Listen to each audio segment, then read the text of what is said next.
40 seconds into flight. 33 out of 33 Raptor avionics engines. Power and telemetry nominal. Getting good call outs, healthy systems on the booster as it starts to pitch over the Gulf.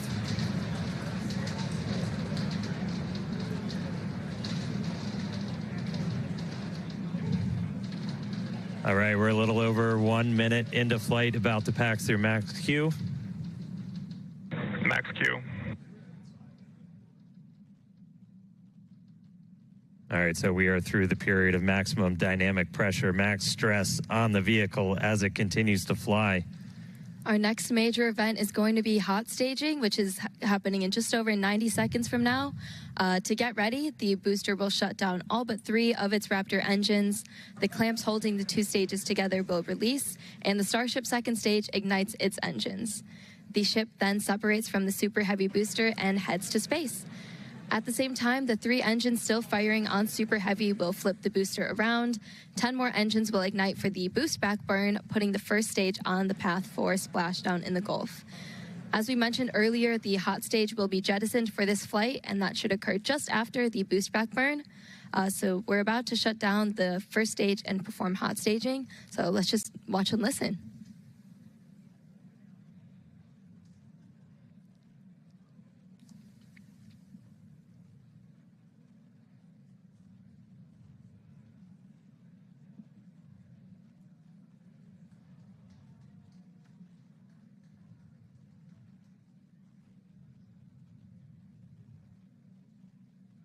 So, Mike, as we're talking about the space, the engines start to throttle down.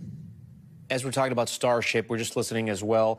We're waiting for the second booster phase. Yeah. Explain to our viewers what happens in that second booster phase. So this is pretty critical. It's when the big booster has taken it up pretty high, getting it was majestic. Space. It was beautiful. It was unbelievable, yeah.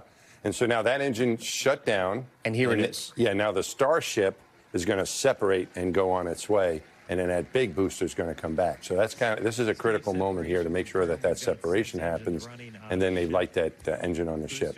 It takes a while for that booster to start? Yeah, a couple seconds, not too long. So we should see it coming up here. We are seeing all 6 Raptors lit up on ship. We're going to listen in.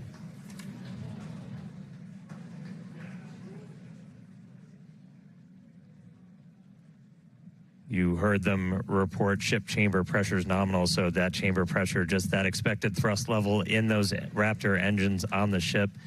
3 vacuum optimized, 3 sea level, all looking good.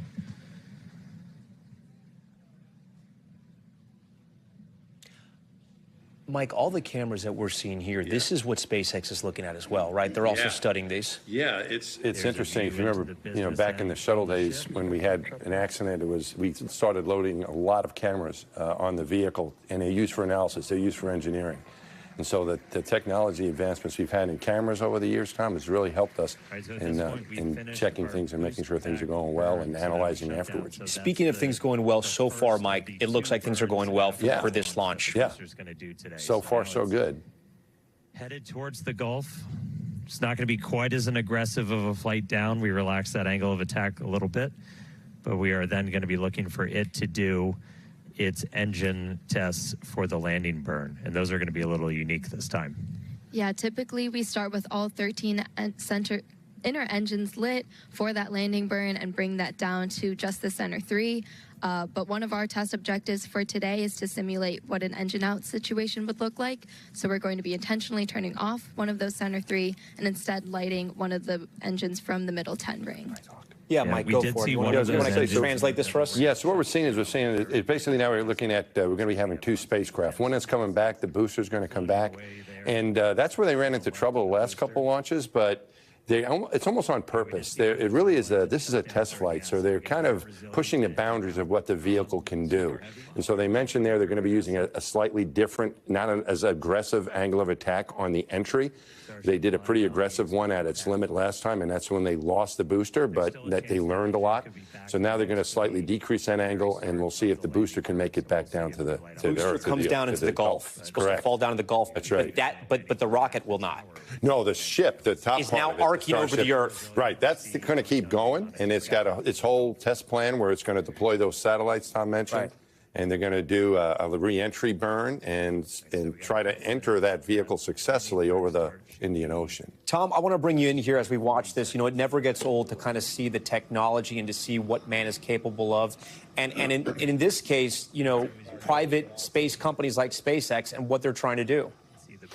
Listen, I don't, you know, they have had their issues this year, as we know, right? They've either lost the rocket or the Starship on 4 separate occasions this year. One of them was a ground test back in May, but never count this company out. They have a record of excellence and always pushing the engineering envelope.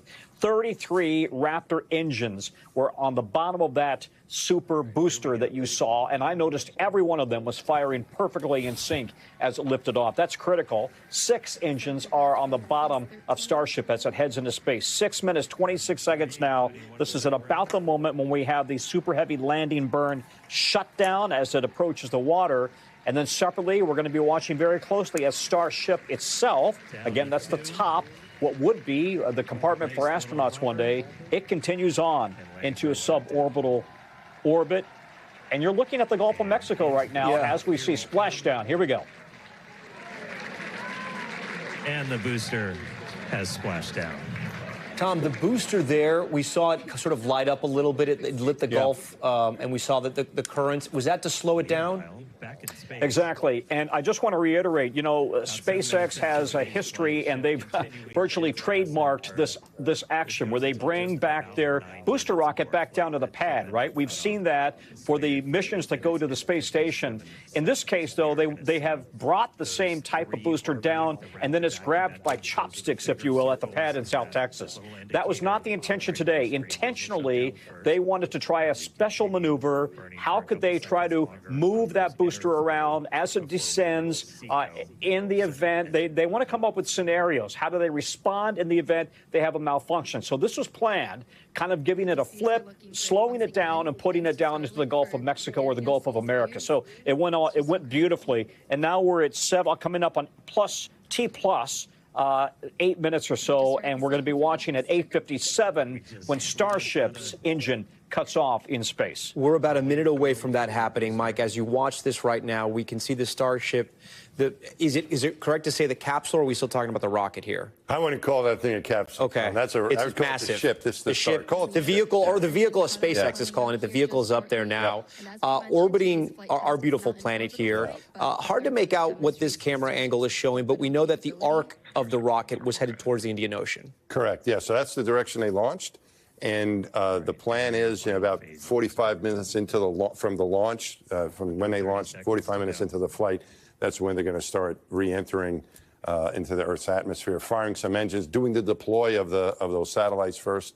So that's where some action is going to take place. And Tom, you can jump in here. It is important for Elon Musk, of course, to get those Starlink satellites into space. It is a major moneymaker for Elon Musk and SpaceX. Well, that's the hope, Tom. They've got contracts with NASA, and of course their dream. Can I just say we're shutting down the engines now in space on Starship. So now you're looking at the view from space as they shut down the engines. The booster rocket has already come back to Earth. It's in the Gulf.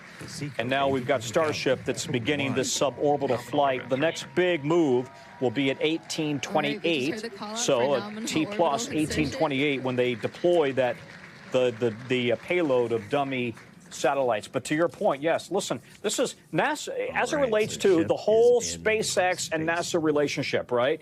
NASA needs SpaceX. All of their plans, going to the moon, maybe someday going to Mars, they are dependent on SpaceX. And they are dependent on this particular rocket, Starship. Let me just give you a sense of how big this thing is, right? As I mentioned, 16 million pounds of thrust.